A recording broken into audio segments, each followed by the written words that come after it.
Hey folks, thanks for joining the Conor Gallagher Show.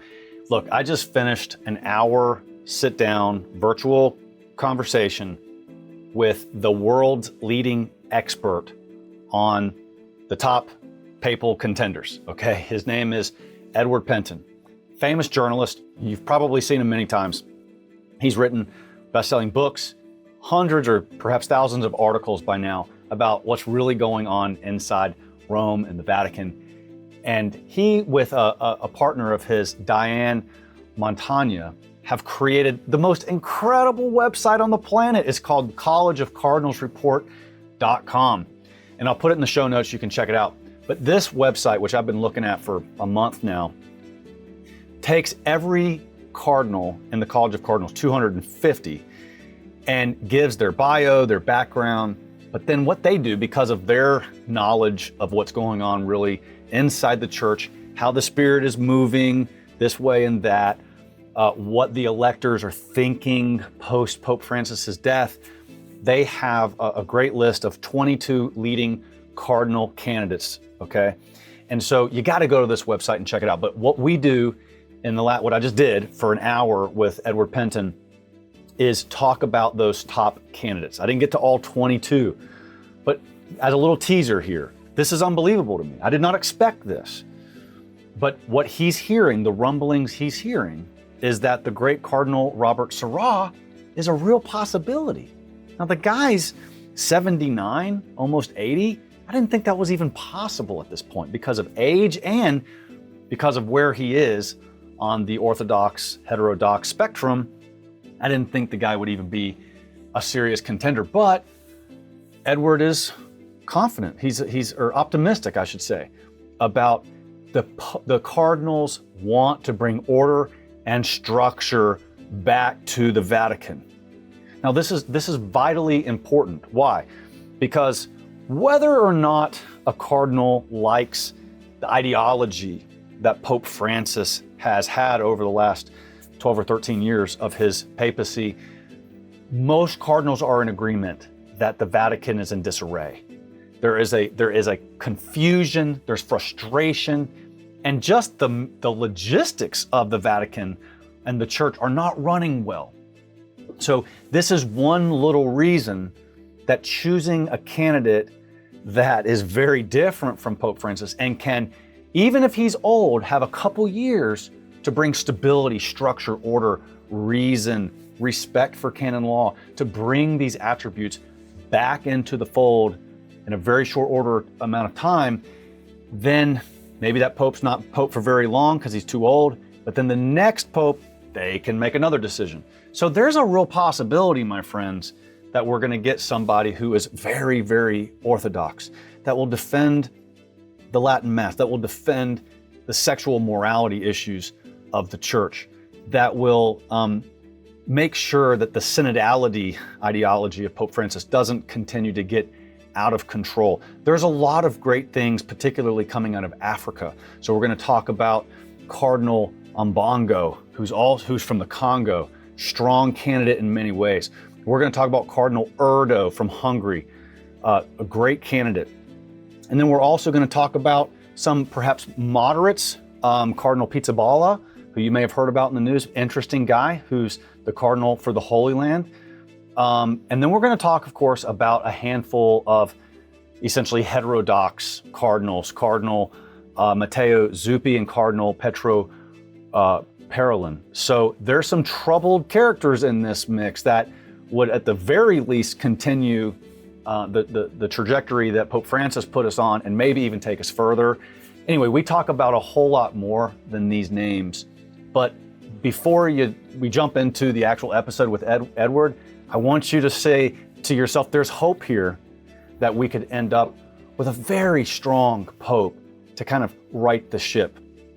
That Holy Mother Church it's the great ship, it's the Ark of Salvation. And we've been tossed and turned in some crazy waves of confusion in this last papacy. So let us pray and hope that the ship will be righted and the Holy Spirit will put exactly who he wants into the chair of St. Peter. And Edward Pentin is going to walk us through that. This is the only time so far I've done a virtual guest. I intend on staying usually one-on-one in person. I just think it's better. But if there was ever an exception to the rule, here it is. So I hope you enjoy. And if you enjoy, subscribe, like, and post some comments about what you think about these candidates in the comment section below if you're on YouTube. So thank you for listening and enjoy the show.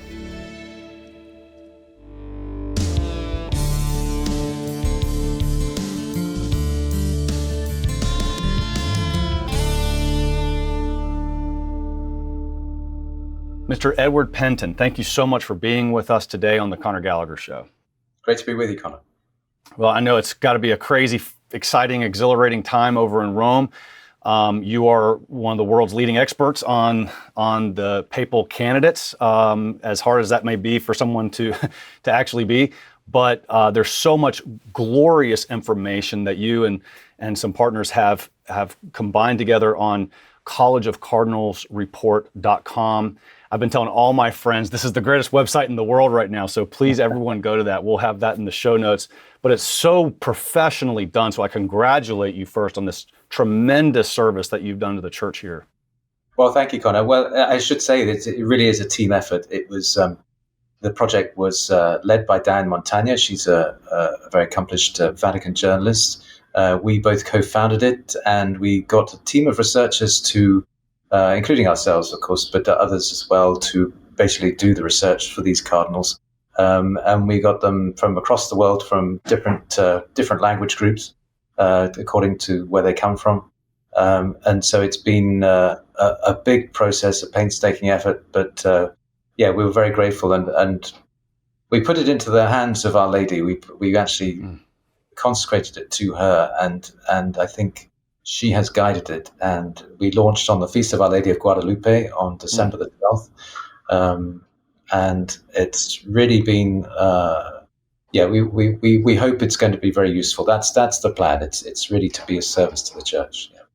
Well, let's go ahead and pull up the website, and we're going to, for our audience to hear, what we're going to do is we're basically going to navigate through this website and look at the different candidates. And I can't help but imagine, Edward, cardinals on the plane going over to Rome and like trying to get internet access on the plane so they can look through this website. I mean, it's an amazing thing to have worked on something that could have that kind of impact.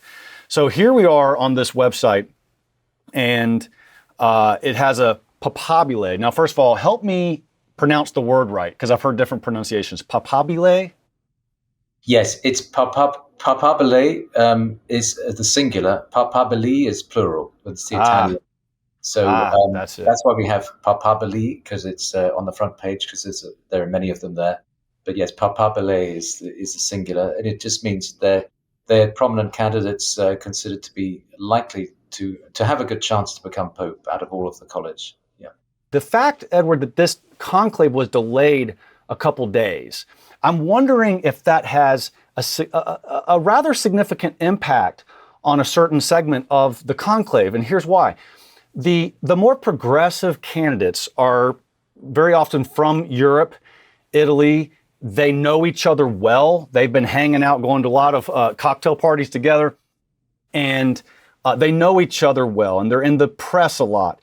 But Pope Francis did something interesting. He has appointed a number of cardinals from the peripheries, Africa, India, other places, Asia, that we usually don't think about too much here in the West. So these cardinals, who are maybe rather new to the College of Cardinals and are from far reaches of on planet Earth, they might not know each other as well. So these extra 2 days in the conclave are days they can get to know each other, they can talk, they can learn about each other a little bit more, and perhaps rally around a certain candidate, for lack of a better term, and unite perhaps, because there is a practical human element to this conclave that you need to unite around certain candidates. So I'm curious if you think that this delay in starting the conclave actually helps a certain part of the conclave parties. Yes, I think you're absolutely right. I think it does give them a better chance to get to know one another the longer that the general congregations go on, and also it gives them time to discuss in more detail and give more consideration to the challenges in the church and challenges facing the world as well, and what the new pope is going to have to deal with. So, and the kind of pope that they're hoping can deal with these challenges. So yes, all the extra time certainly benefits that, and I think it was interesting actually that some of the leading, for want of a better word, liberal or perhaps heterodox candidates like Cardinal Hollerich, who's Jesuit, and Cardinal Marx, Cardinal Marx from Munich, they came over very quickly after the Pope's funeral, Pope's death rather, and I think there was this great effort on their part to try to steer the conclave as soon as they could. Yes. But because they've got these extra days, of course, that works against them in that sense. I think you could argue that. It could also work for them in some sense. It could help them get their positions across as well. But I think the balance is in favour of those who are perhaps wanting something, perhaps for the church to take a different course. And as I say, there are many cardinals on the peripheries, as you were saying. That the Pope chose them from the developing world, from the global south, and a lot of them don't know each other, and so this all gives them a chance to get to know one another and get to know the issues better. Yeah. Well, that's great. Now, let me ask you another interesting question just about conclave activity. It was leaked essentially a number of years ago that Bergoglio was runner-up to Ratzinger when Ratzinger was elected Benedict XVI. And so I don't know how that leakage works, but I'm curious if there's any similar leakage about who may have been runner-ups or serious candidates against Francis. Has any of that information come out? And are any of them even still around or electable age at this point? Right. Well, I think the runner-up with Pope Francis was Cardinal Angelo Scola of Milan. I think he was, I believe, came close second, or was certainly leading at some point. And he's now 82. 82, I think now, and supposed to be not in very good health. So I don't think he's really got a chance of being elected. But yes, I do remember with the Francis conclave when he was elected. I think there was a great sort of sense that, well, yes, he came runner-up, so they're going to give him a go this time. That's just what I thought. But yes, I don't think we're going to get that this time. I think we're going to possibly be in for a surprise. Who knows? But it's very, very hard to predict this one.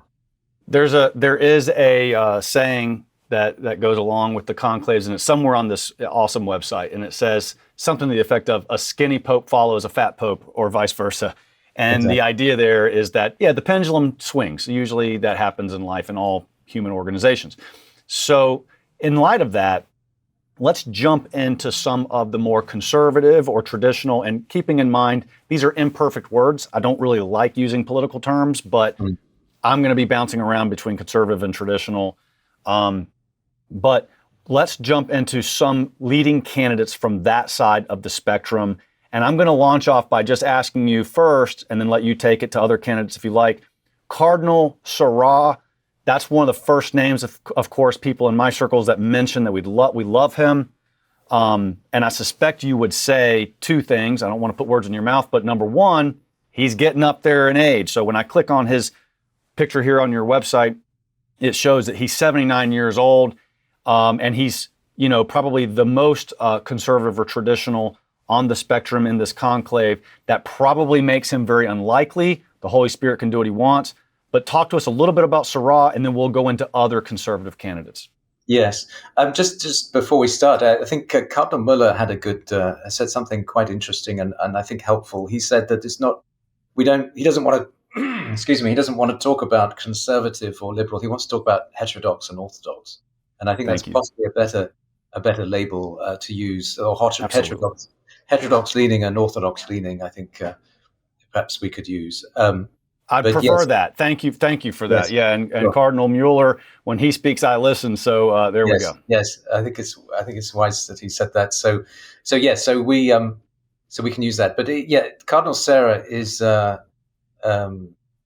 certainly a leading candidate. I think what's interesting about his candidacy is that he turns 80 in June, and if the Pope had lived for another 6 weeks or so, he would probably be completely out of the running. But because the Pope died when he did, he stands, I think, a pretty good chance. Wow. I mean, who knows? God knows. But I think a lot of people like his sanctity. He comes across as very holy. He's written these excellent, highly acclaimed books, which have helped a lot of people. He's considered to have very much a prophetic voice. He has a certain fearlessness about proclaiming the gospel and and defending the faith. And so I think for many people, he ticks a lot of boxes. Somebody said to me the other day that he really is the people's choice for Pope. I think a lot of practicing faithful would like to see him elected for the reasons I just said. Well, that's very reassuring, because that's more positive than I thought. I would have thought 75-ish or so really starts to eliminate the candidate. Well, that's true, but there is an argument that's going around saying that after Francis, there's possibly a need just for a sort of caretaker Pope to just put things back in order, because it was a very disruptive papacy, a pontificate. And I think there's a sense that there's a need for a sort of corrective papacy, pontificate, which won't last, which won't have to last very long, just to put things back in line. So this might be the one that could do that. That's the sort of idea. Of course, again, he's also been very strong on the liturgy, and that's very much going to be important, especially with the suppression of the traditional Latin Mass under Pope Francis. So a lot of things in his favor, I think, and that's why we put him on the Papabili list. You sure did, and on the scorecard that you have on the website, which we'll look at for other candidates as well. Just for my viewers, they can see this. What this shows is where does he stand on ordaining female deacons, blessing same-sex couples, etc. And so when you see XXX, he's against those things. And the other candidates, you'll see check marks or undecisive or undecided or unknown. So it's a great scorecard. Now, while we're on Orthodox candidates, who would you say is another contender on that side of things? Right. I think another one is Cardinal Eijk.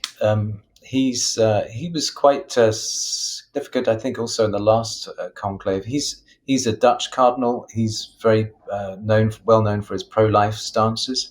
He's also been through quite a lot of challenges in Holland to do with the closure of churches and the rapid secularization there, which he's had to deal with. He's also had to deal to a great extent when he was bishop with the homosexual lobby, who were very militant against him, and I think brought him some ill health as well because of it. And so he's had to face quite a lot of challenges, the challenges that a pope will have to face. And he's considered, I think, very much a strong, a strong leader, a stable one, a safe pair of hands. I think that's seemed to be very much in his favor. Yeah.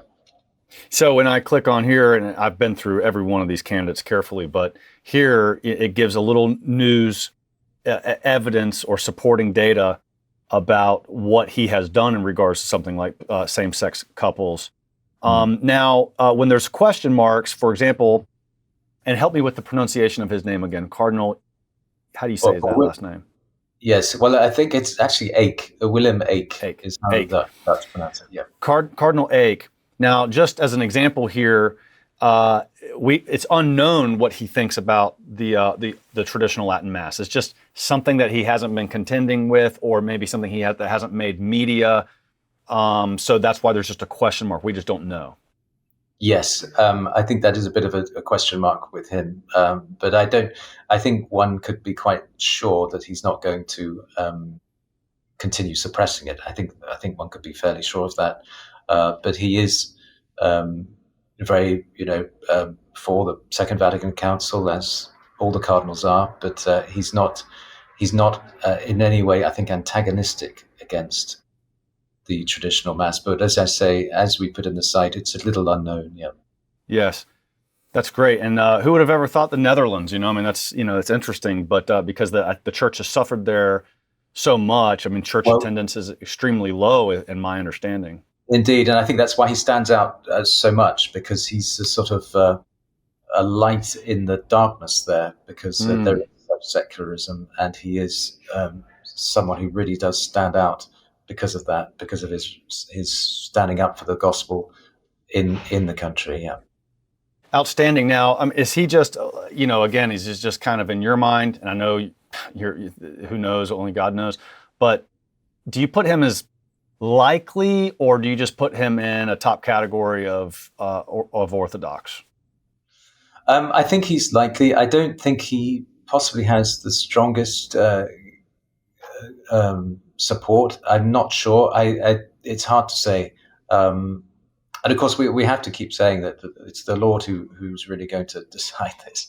And of course, the Holy Spirit doesn't choose the Pope. But I think it's a very difficult thing to predict who the next Pope is going to be. So we haven't done that in this site. We've not really made prognostications. We haven't said that this one has a better chance than another, because we simply don't know. We just think that these are known as Papabili.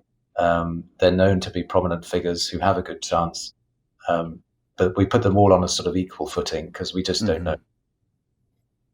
Let me ask you about a cardinal that's probably not well known, but I find extremely interesting. The cardinal from Sri Lanka, Cardinal Malcolm Ranjith. Ranjith, yes. Ranjith looked very strong to me, particularly on the liturgy. Could we talk about him a little bit? Sure. Yes. Well, he's somebody who actually ticks almost all the boxes needed, because he's had diplomatic experience, though he's not a trained diplomat. Pope Benedict sent him to be apostolic nuncio to East Timor, which he had no training for, but he got into it, and I think he considers that the best time of his life, in fact. And then he was also secretary at the Congregation for Divine Worship, as it was then. So he's a good liturgist. He knows about the liturgy. He has pastoral experience. He greatly values the time when he was a parish priest in his early years as a priest. That greatly had a great impact on him, and was very great aspect of formation for him. And so yes, he's had curial experience. He's had pastoral experience. He's had diplomatic experience. So there's a lot. And of course, now he's Archbishop of Colombo, a major archdiocese in Sri Lanka. So he's had a lot of experience, and he also had to deal with the terrible terrorist atrocities in Sri Lanka in 2019, which impacted him a great deal and had a great effect on him. I think he really rose to the occasion too. He was considered a great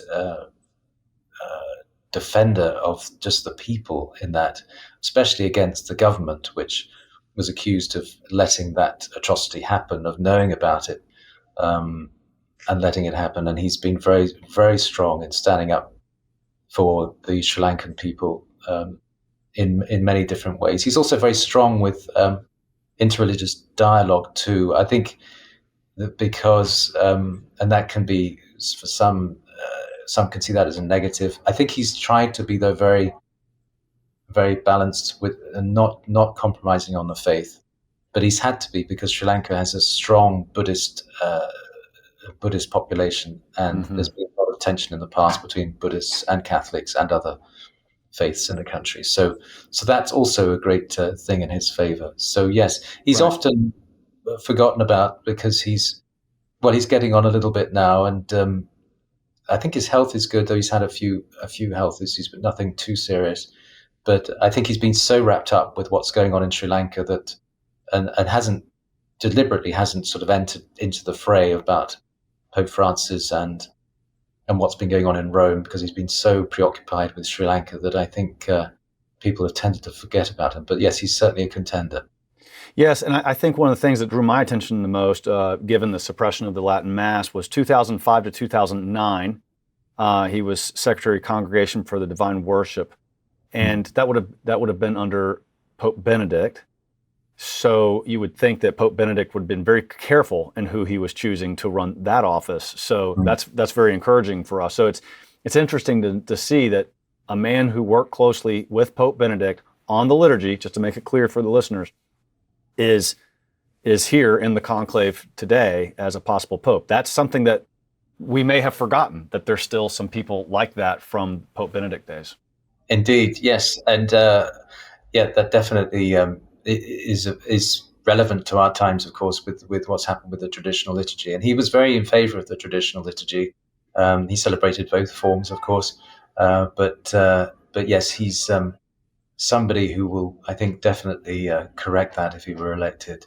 I have two more Orthodox candidates. I'm sure there's more, but two that come to mind: Cardinal Erdo of Hungary, and Tan publishes a book about him. But then also Cardinal Bazungu from the Congo. So, whichever one you want to take first, but I'm hoping we can cover both of those, rather quickly. But whichever one you want to take.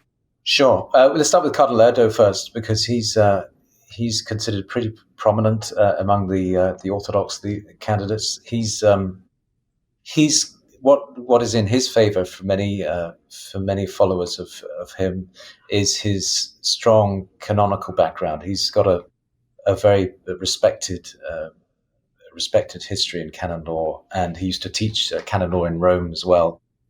Excuse me. And he is considered to be, especially having had the pontificate that we've had, which really did sort of walk over the law in many ways. I think it was considered to be rather lawless, and there were many motu proprio, which are equivalent of kind of executive orders, but they were, I think, well over 100, whereas Benedict, I think, only had 8. So that gives you a clue of how very sort of autocratic Francis' pontificate was. And I think in order to bring that back to a sort of more law-abiding, fair sort of mode of governance, I think Cardinal Erdo is seen as that candidate, or at least one of the strong candidates. Having been a professor of canon law, it would seem one of the criticisms I've heard is that the current Vatican has cared very little for the canonical standards, and there's been a lot of things coming out that, confusing, which is probably an aphorism for something else. But it would seem that somebody with a canon law background, mindset, structure, could be someone to bring some order back into the Vatican, because a good candidate respects the procedure, not just the substance. Exactly. Yeah, that's exactly it. So it's not just the motu proprio; it is in all sorts of ways. I think the law was put to one side, and also apostolic tradition and doctrine. This was the great concern of Cardinal Pell, of course, Cardinal George Pell, who was very much promoting Cardinal Erdo as a candidate to succeed Francis before he died. So, well, knowing that was coming from Cardinal Pell, his stock price just went way up for me, and I'm sure many of my listeners. So I did not know that, but amen to that. Cardinal Pell was a saint on this planet, and so I'm so glad to hear that he liked Cardinal Erdo. So that's wonderful to hear. Yes, there's one. I mean, there are a few things I think that are a bit of concern about Cardinal Erdo, which is one is that I think he tends to, at least we put this in our profile because it does seem to be quite clear. He has a sort of record of being rather cautious and rather risk averse, and I think there is a bit of concern that he may not follow things through, and he can be seen as quite political, which can be good, but I think there's a sense that he may be willing to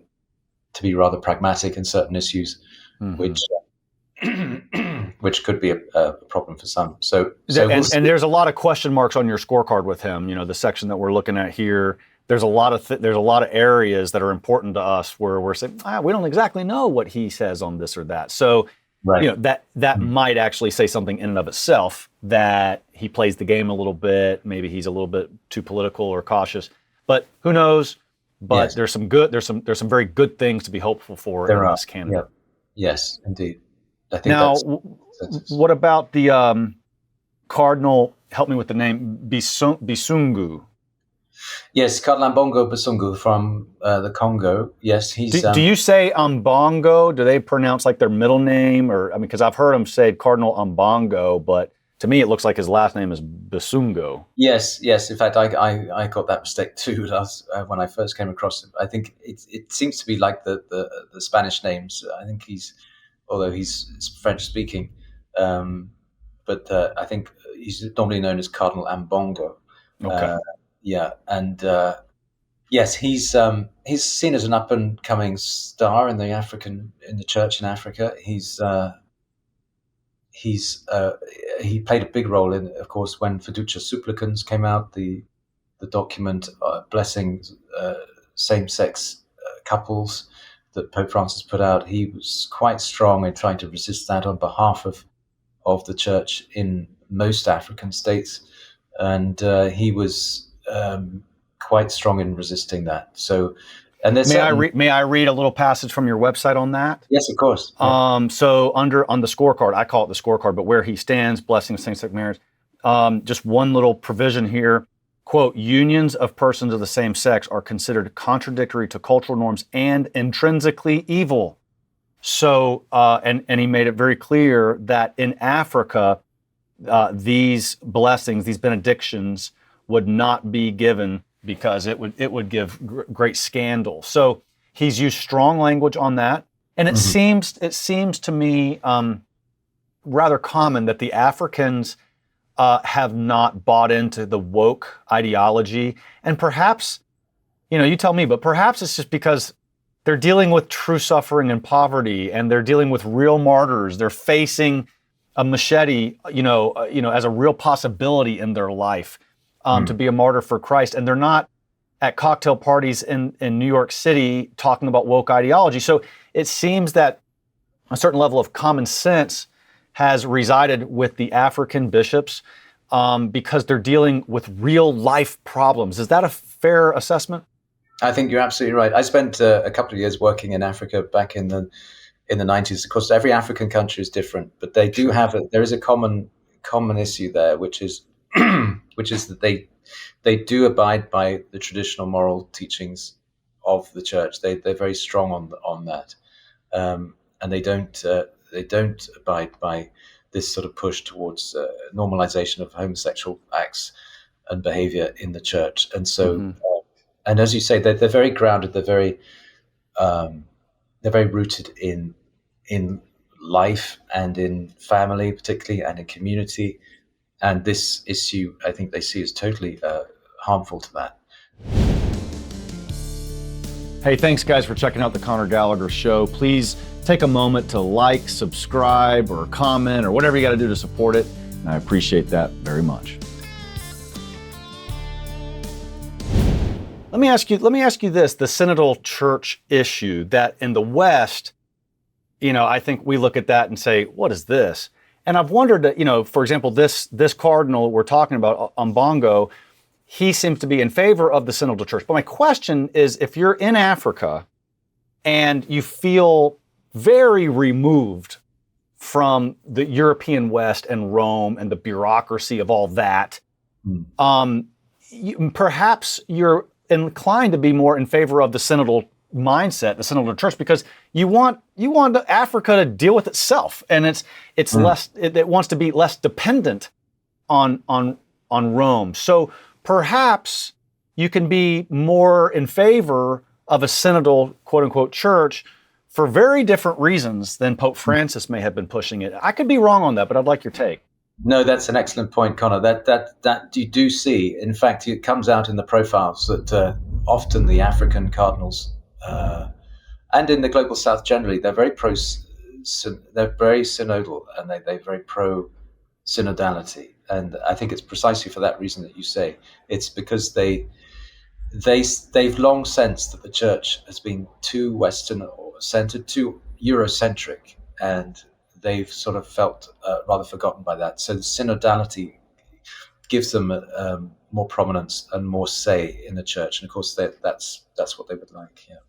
And I have a lot of Byzantine priest friends, and they are inclined towards synodality for the very same reason. So that's not a subject that we can just put everybody in one box, one or the other box on. So when people are looking at this website, I would caution them to conclude because you're in favor of a synodal church, that means that you're some kind of heterodox. And so it's a different standard. And again, we like to put everybody in a two-party system, and it doesn't work like that. Now, any other, before we turn to the more heterodox candidates, are there any other Orthodox candidates that you think should be mentioned, or did we hit the heavy hitters? I think, well, there are certainly others, but we have Cardinal Anders Arborelius of Stockholm, Sweden, and he's considered to be very pretty sound, I think, on doctrine and pretty orthodox. I think there's certain concerns about governance with him, but I think I've heard that he's considered a very good man. He's very popular in Sweden, and he is somebody I think a lot of people would have mentioned. He has certain continuity aspects, of course, with Francis. He's very, like many Swedes, he's very pro the environment. In fact, the environmental movement began in Sweden, I believe. So he certainly continues with that. And he's strong on interreligious dialogue and ecumenism as well. So I think there's a weakness, though, with the traditional Mass with Cardinal Arborelius. I think there's a record of him being a little bit strict on following through with Traditionis Custodes. So yeah, there's shades and good things, I think, about Cardinal Arborelius, or let's say Orthodox and Heterodox things. Yes, and in terms of the environment, I was going to mention, kind of hearkening back to the Africans and third world country people. It seems to me that if you are pro-environment and you're living in Calcutta and people are dying because they can't get clean water and they're living in constant pollution, it's a different subject matter than for us here in America aligning ourselves with the Democratic Party on environmentalism. It's a different framework. So I don't necessarily think that environmental categories for all of these cardinals mean the same thing that it does in U.S. political system. Fair enough? I think that's true. I think a lot of the cardinals from the developing world have gone along very strongly with the strong focus on climate issues that Francis had. But not necessarily, as you say, distinguishing between environmentalism, which has been very much a Western thing, and, as you say, that sort of concern for pollution and various issues that they're facing in the developing world, which, as you say, are quite different to those in the West. So, yeah, I think there's a difference there. These issues are very nuanced. They're not as simple as that, but we hope that sort of where they stand does give you some idea of some of the nuance, but also shed light on particularly where they stand on these particular issues, which I think are going to be important for the next Pope. Well, let's turn. We've talked about a number of great candidates on the Orthodox side. Let's shift a little bit more to the middle. I was initially, Edward, going to go all the way to the other side and talk about heterodox, but I'm curious where you put certain candidates. For example, Cardinal Pizzaballa, if I'm saying it right. When I read him, I see many hopeful things, some beautiful things that I see. I suspect that he would be in the more moderate category. So we're shifting to moderate and talk about those candidates. But correct me if I'm wrong, let's take Cardinal Pizzaballa, because I'm just dying to get that one out because I found him such an interesting candidate. So what could you tell us about him first? Well, he's a Franciscan. He's been in the Holy Land for 30 years or more, I think. He's comes from Lombardy region in northern Italy. So he's it's a very sort of rustic area, I think, of farmers. So he's got his feet on the ground. He's very popular, I think, across a lot of the wings of the church. He's very seen as a very safe pair of hands. He's seen as a good administrator. He has a lot of experience in that. In fact, he was brought in by Pope Francis to be the administrator of the Latin Patriarchate, precisely because there were sort of financial issues there when he came that needed sorting out, and he did sort them out. I actually worked with him, not very closely, but to some extent about 15 years ago when I was helping to edit a Franciscan publication on the Holy Land. And he was custos then. He was responsible for handling the holy sites, which are run by the Franciscans in the Holy Land. And he was very popular. Everybody loved him. He was great to work with. He was just very even-handed, a very good leader. He was, and people respected him. And they were very happy when he was elected 3 times as custos. So I think over maybe 12 years, I'm not quite sure. It was a long time he was custos, just as Father, we all always knew him as Father Pizzaballa. And he was very popular. And he had a humble upbringing on the farm. I remember reading on your website, and he went out to the barn and got the milk every day. He's a man that kind of came from another generation, even though he's only 60 years old. Right, exactly. He's relatively young. He turned 60, in fact, the day after the Pope died. So he's, being 60 rather than 59 helps, I think, because it's not seems quite so young anymore. But yeah, the age is an issue because, of course, if he's elected at 60, he could be Pope for 30 or more years. So let me ask you this about the liturgy, Edward. It's interesting to me. Okay, so he's an Italian, but he's been in charge of the Holy Land for a long time. And there's, I don't know how many, 15, 16, 17 rites of the Catholic Church, Eastern rites, that have active liturgies there. It's not like being in North Carolina, where I am, where you only have the Novus Ordo, and now you have the Latin Mass that's been relegated to a few places. He's a man who has experienced all kinds of, all the different rites of the church, I would think, in the Middle East. So if he's comfortable with all those rites, I'm hopeful that he's comfortable with the Latin Mass because he might see it as one among many. Yes, and there's sort of mixed signals from there because when I did a profile of him a couple of years ago, I heard that he was actually, if somebody wanted to celebrate, the priest wanted to celebrate the traditional Mass in the Holy Land in Jerusalem, he was quite happy to let them do it. And so he was very free, and this was after Traditionis Custodes. So yes, he was considered to be quite open. On the other hand, I've heard that he has restricted the TLM as well across the Holy Land. So there's a sort of mixed signals about it.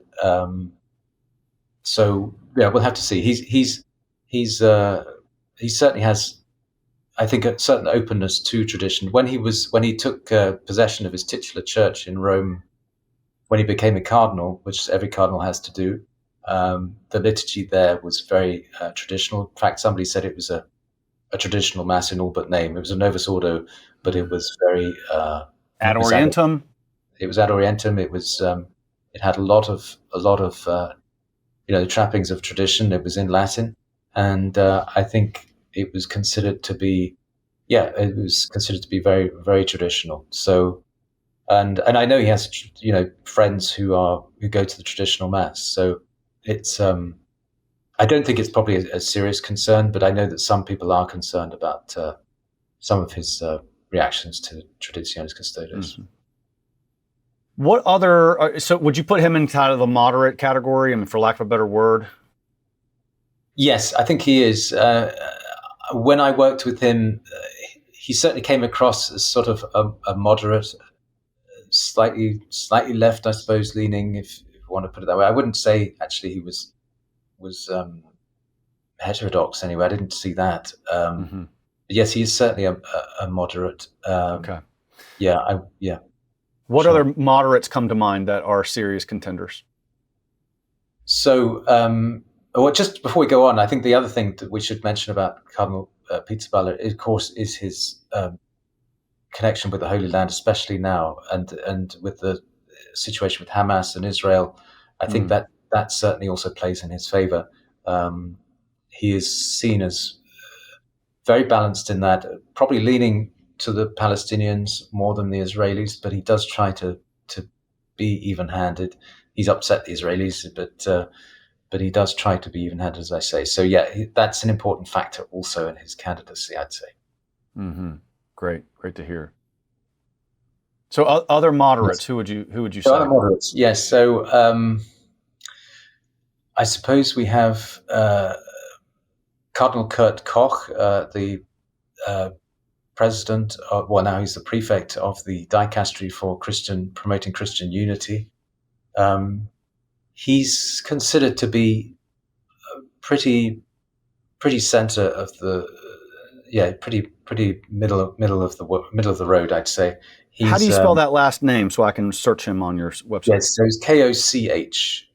And he's now been head of ecumenism, basically, in the Vatican for many years. Benedict XVI first appointed him. And he replaced Cardinal Casper many years ago. So he's been in that position for a long time. But he's certainly seen as a moderate. He was, I think, in his youth, probably more liberal, more heterodox than he is now. He's sort of become more center, I think, than in the past. He's very much sort of rather timid and shy, so that's why a lot of people don't know much about him.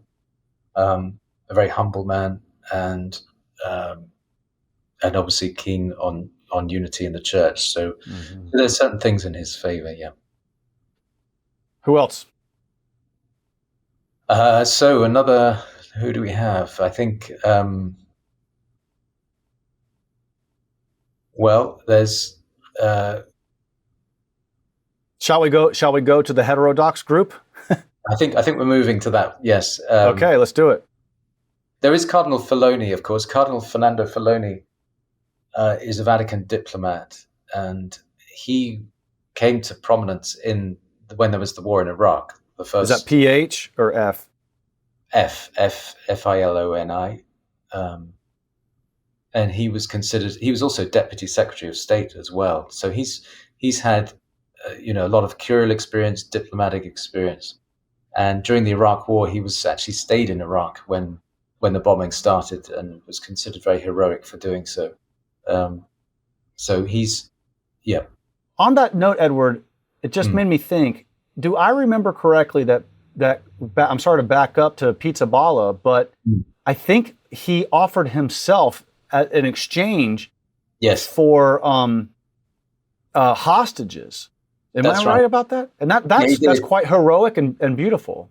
It did. I mean, I think it was in response to a question from a journalist to whether he would do so, and he said yes. But yes, he did. He did say that he would do that, and that kind of put him on the Papabili list. Yeah. Well, when I heard bombings, it just made me. I don't know why, it just made me think of that. So sorry, we can return to Filoni, but I just wanted to get that out. Yes, sure. Yeah, so I think anything like that puts them in good stead if they've been willing to put their lives on the line like that. So yes, that's the case with Filoni. He's now the head of the Equestrian Order of the Holy Sepulchre of Jerusalem, which is an ancient chivalric order, also connected, of course, with the Holy Land. But as I say, he was Deputy Vatican Secretary of State, which is a very important role. It's the one that viewers may know that Cardinal Angelo Becciu was famous for holding. And it's really, he has to deal with basically running the Vatican, the Holy See, the day-to-day running of the Holy See. So that's a lot of responsibility, a lot of administrative skills needed for that. But he has a lot of diplomatic experience too. He's been an apostolic nuncio in various countries and knows the church well, of course, and is considered very much, I think, a safe pair of hands. I think he's quite considered a strong candidate. As a moderate, though, I think, as well. Sure. So if the candidates are focused on administrative stability, that this candidate kind of rises in importance because of his practical experience day to day. Indeed, yes, I think so.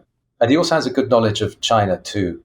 In fact, I think when he gave an interview to Los Futura Romano about China, he was a little bit skeptical about the controversial provisional agreement that was signed under Pope Francis, and I think then he soon got shifted to the equestrian order of the Holy Sepulchre. So, but he was willing to at least voice some concerns about that, though he was generally supportive. But I think he was a little bit concerned about it. And but that knowledge of China, I think, puts him in good stead as well. Okay, take us through a few heterodox candidates. So yes, I think probably one of the leading ones is Cardinal Pietro Parolin. Of course, he's seen as because he was the Secretary of State. They've all had to resign their positions now, but he was Secretary of State for 12 years under Pope Francis. He's considered a very able diplomat, yes. And again, a safe pair of hands. But he's also considered to be, he is a protege of the late Cardinal Silvestrini, who was very much a progressive heterodox cardinal who was very influential as well in that particular group. He was part of the so-called St. Gallen group, which were very influential in trying to thwart Benedict's election. Gallen Mafia, the Gallen Mafia. Gallen Mafia, yes, as well, it's called. So, so he's part of that sort of group, and I think that makes people rather suspicious of him. I know that some other cardinals see him very much as a pragmatist. In other words, he's willing to put aside the truths of the gospel, the truths of the faith, not proclaim Christ perhaps as strongly as he could in order to further pragmatic diplomatic concerns and be a little bit compromising on those in order to further diplomacy of the Holy See. He's very much in favor of the sort of Ostpolitik stance, which was very controversial and criticized during Paul VI's pontificate and part of John Paul II's until later on. And I think I think that's criticized. He's taken this very sort of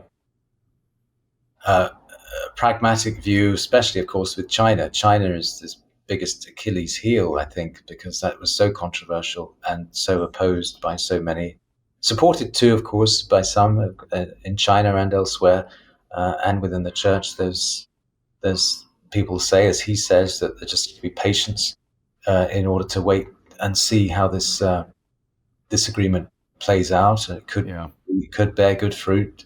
This is Cardinal Parolin's position. Others, like Cardinal Zen, of course, say that it was greatly treacherous and betrayed the poor martyrs and the underground church, those who gave their lives to be loyal to Rome. And the agreement, as viewers probably know, is a secret agreement that allegedly, we don't know for sure, but helps give the Chinese Communist Party some say in the appointment of bishops, So this is a real a contentious point for Cardinal Parolin. And if I recall, one of the negatives against him, Edward, would be that he's been a bureaucrat his entire priesthood. He has no pastoral experience, if I recall correctly. Yes, exactly. That's exactly right, Conor. That's another thing not in his favor. And he's only been a diplomat, and so that lack of experience is I think some will consider as a big mark against him. Yeah. One or two more heterodox candidates that are the most likely? Yes. Another one is Cardinal Matteo Zuppi. Mm-hmm. Cardinal Zuppi is very close. He's been part of the very close to the Sant'Egidio community, which has been part of for a long, long time.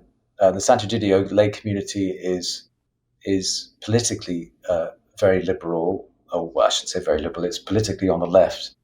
And Cardinal Zuppi has been very much involved in leftist politics. In fact, when he was appointed cardinal, elevated to cardinal, commentators said, he's the chaplain of the PD. The PD is the sort of Democratic Party in Italy. So yes. People would joke that he was the chaplain of the PD.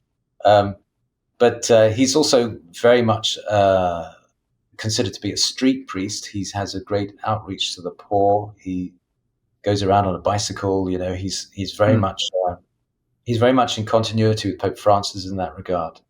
Yes, and he would be the most similar to Pope Francis's style and ideology. Is that fair? I think it's fair to say that. Yeah, I think he is. He's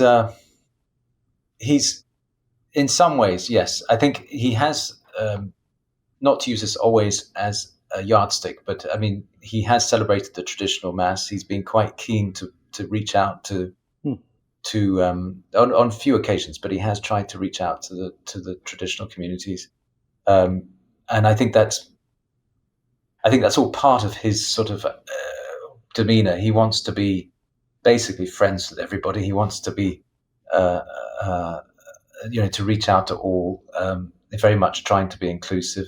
On the other hand, he did support Traditionis Custodes. He did think it was right for the Pope to do that, with some nuance, but he did think so. But he's very much sort of into, the fraternity and religious pluralism and that kind of thing. Yes. And some would say, he's very much clearly a sort of modernist candidate. But there's he's a rather complex figure, and when he speaks, it can be quite hard to follow. He's very sort of intellectual in that sense, but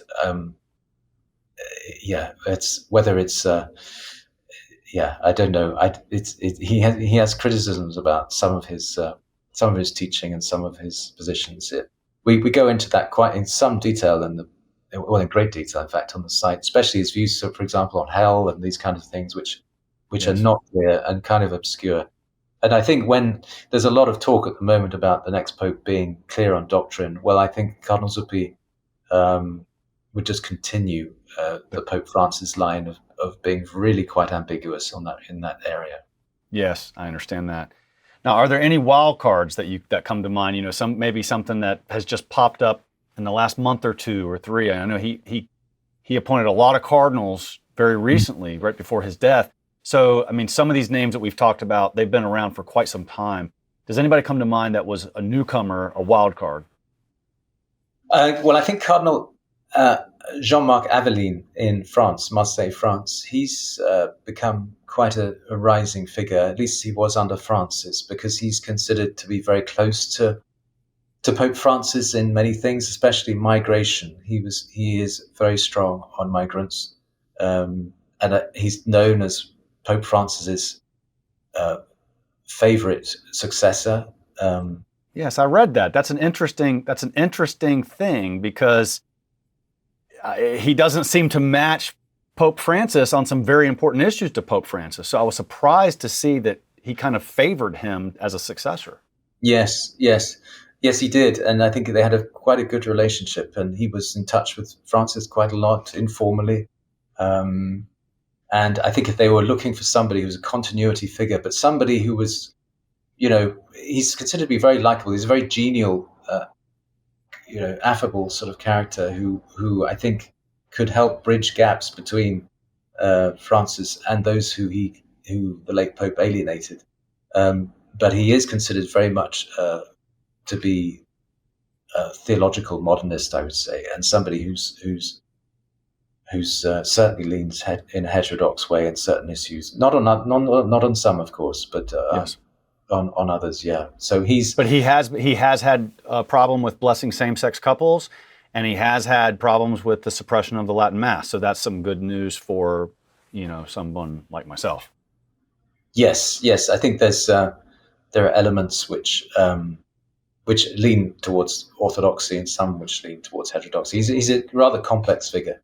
But he's somebody, I think, I heard that President Macron is keen to get elected, although whether how that's true, I don't know. But it wouldn't surprise me if that were true. Yeah. Well, this is a fascinating website. Our time is just about up. I mean, it just went through so many candidates so quickly. There are, 220 cardinals on your website? Something like that? How many would be there? I think it's 250. I think Yeah, because the Pope Francis appointed so many. I think 108 of the 134 are appointed by Francis, and of the cardinal electors.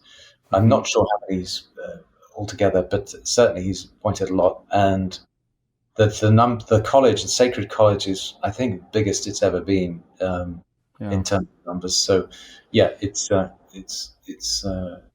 large number now. What I find interesting, Edward, and just as we wrap up, is that with the Pope's emphasis on diversity, which is a good thing, I guess, in itself. I mean, to some extent, his appointment of these cardinals that have been underrepresented, the areas of the world that have been underrepresented. Perhaps, I can't read the man's motives, but it might have been his intent to have kind of that diversity being overly important in his mind. But the result could be, the irony could be, pulling from the peripheries of the world. They don't buy into the woke ideology. So, right. I'm not saying that appointing them backfires on Pope Francis, but that dynamic is sort of present in my mind, if that makes sense. You could put better words to it, but that dynamic is present. No, definitely, yes. And I think that was commentary throughout his pontificate, that he was choosing these cardinals from the global south, who do come from often a more Orthodox perspective. And he was well aware of that, I think. On the other hand, as you know, a lot of them do have positions which were very much in continuity with Francis, but on the other hand, they have many issues where they're not. So I think it certainly is going to make for a much more interesting conclave than in the past, or certainly more interesting, let's say, than the past. I think it'll be, and it makes it, as I said at the beginning, it does make it unpredictable. But it does. It will make it. This is why I think there's a good chance it could swing back if they go for somebody in the global south to something more centrist or more Orthodox leaning. I think that's quite possible. Yeah. Do you think this situation that we're in leads to a longer conclave? I mean, were we going to be talking about a week versus 2 or 3 days? I mean, do you have any basis to think about that in any way? Well, there's a mix of opinion there, Conor, because some say that because we've had a longer general congregation period, that they'll know more clearly by the time they enter the conclave exactly who to vote for. So the conclave could be quite short. On the other hand, there's another argument that says, well, there are so many, they still probably won't know each other that well, and they come from such diverse backgrounds that the conclave could go on for some time. Who knows? I suspect it'll be 4 days at the most. It could be over by the weekend.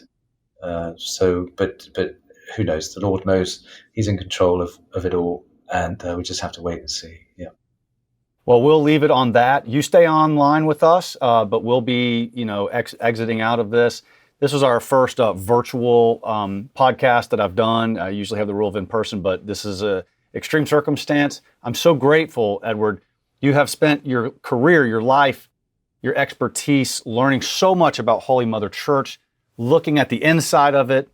And I commend you particularly, Edward, for keeping a strong faith despite having seen kind of the nasty side, the human side of the church. It's sort of like, you don't want to see how sausage is made inside a dirty kitchen, as the old saying goes.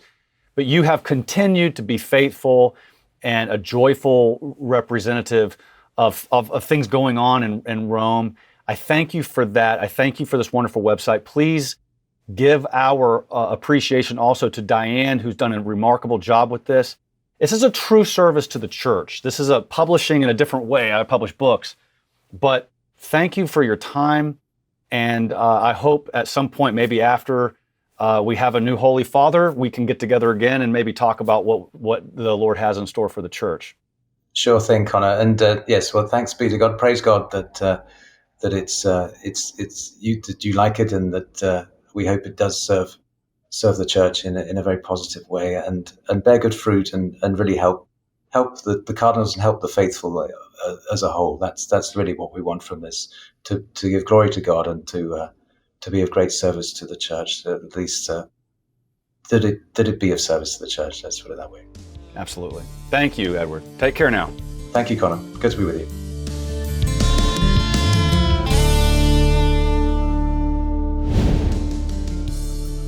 Hey, thanks guys for checking out the Conor Gallagher Show. Please take a moment to like, subscribe, or comment, or whatever you got to do to support it. And I appreciate that very much.